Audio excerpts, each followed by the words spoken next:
먼저 국민의힘은요, 바라고 있는 대로 4대4 혹은 최 변호사님 말씀처럼 거꾸로 6대2가 돼가지고 기각이 확정된다면 어떻게 나라를 안정시켜 갈 것인지 그 로드맵을 제시했습니다. 들어보시죠. 저와 국민의힘은 대통령 탄핵심판 판결에 승복할 것이며 탄핵심판 이후를 철저히 준비하고 대비할 것입니다. 이번 비상계엄과 대통령 탄핵 사태를 통해서 시대에 맞지 않는 87체제의 모순이 적나라하게 드러났습니다. 내일 헌재 심판 결과가 대통령 직무 복귀로 결정된다면 우리 당도 서둘러 적극적으로 개헌을 추진하겠습니다.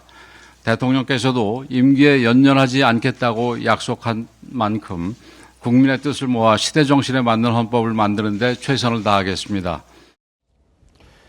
김영주 의원님. 네. 선거 하루 전에 국민의힘이 저런 얘기를 했어요. 그러니까 대통령이 최후 진술 때 나 이제 임기 연연하지 않고 개헌 추진하겠다 이렇게 약속했잖아요. 그 약속 지키겠다.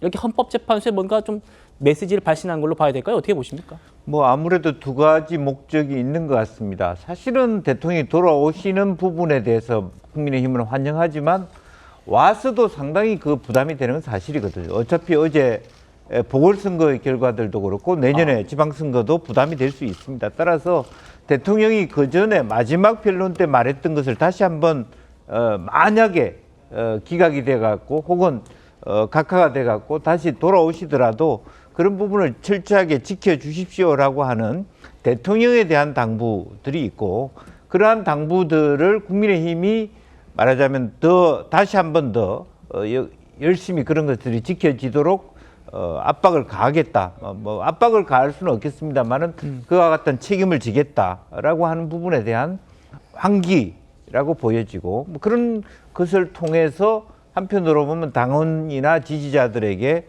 안도감이라든지 또 혹은 중도에 계신 분들에게조차도 마음을 사겠다는 의지가 있어 보입니다. 예.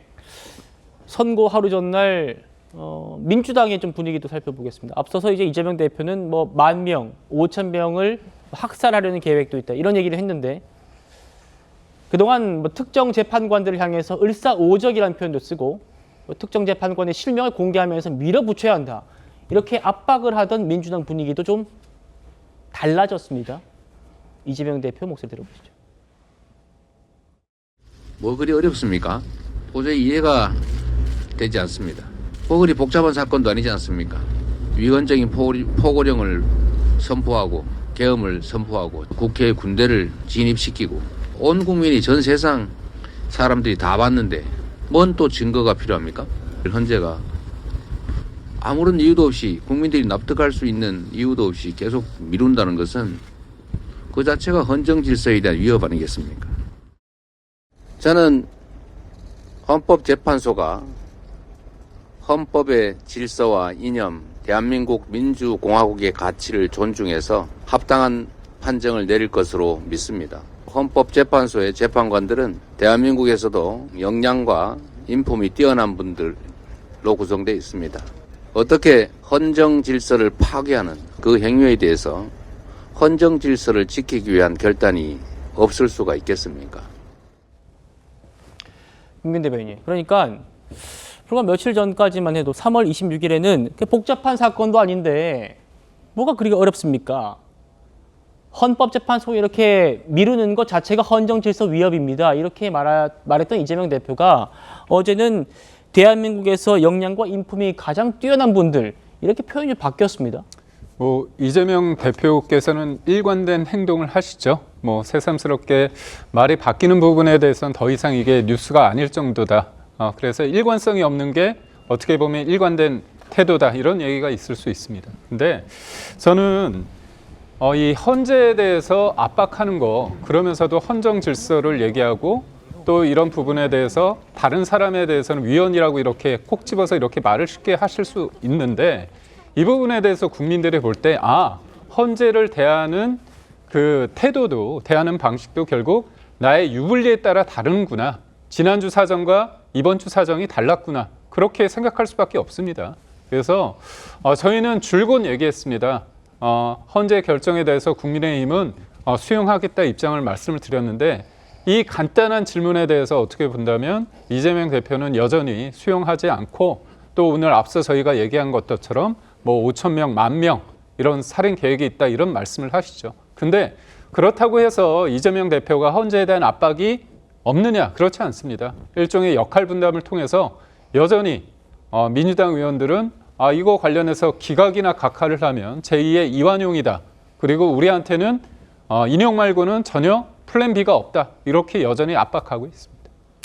반론 좀 들어야 될 것 같습니다. 강선표 대변인님. 국민의힘에서 벌써 손바닥 뒤집듯이 말 바꿨다. 말 바꾸기 또 등장했다. 이렇게 지적을 하고 있어요. 저는 국민의힘이 그럴 말할 입장인가 싶습니다. 그러니까 이재명 대표가 헌재를 압박하면 압박한다고 비난하고 또 이제 존중하면 또 존중한다고 비난하고 도대체 어느 장단에 맞추라는 겁니까? 재판 그 불법과 관련해서 말씀드릴까요? 이재명 대표 1심 재판 그 유죄했던 분 그분이 국제인권법입니까? 우리법연구회입니까? 거기 출신인데도 아무런 지적을 안 합니다. 근데 또 다른 법원에서는 우리법연구회나 국제인권법 출신이면 계속해서 비난을 합니다. 또 서부지법에서 김성훈 경호처 차장이라든지 이강우 법무장이라든지 영장실질심사 그 기각했습니다. 그럼 왜 또 뭐라고 안 합니까? 서부지법인데. 그리고 이재명 대표 항소심 그 무죄 나오기 전날에도 그 권성동 원내대표 뭐라고 하셨습니까? 승복하라고 했습니다. 내일 재판 결과에 대해서. 그런데 재판에서 무죄 나오니까 어떻게 됐습니까? 파기 재판이라고 저는 생전 처음 들어본 걸 가지고 또 압박했습니다.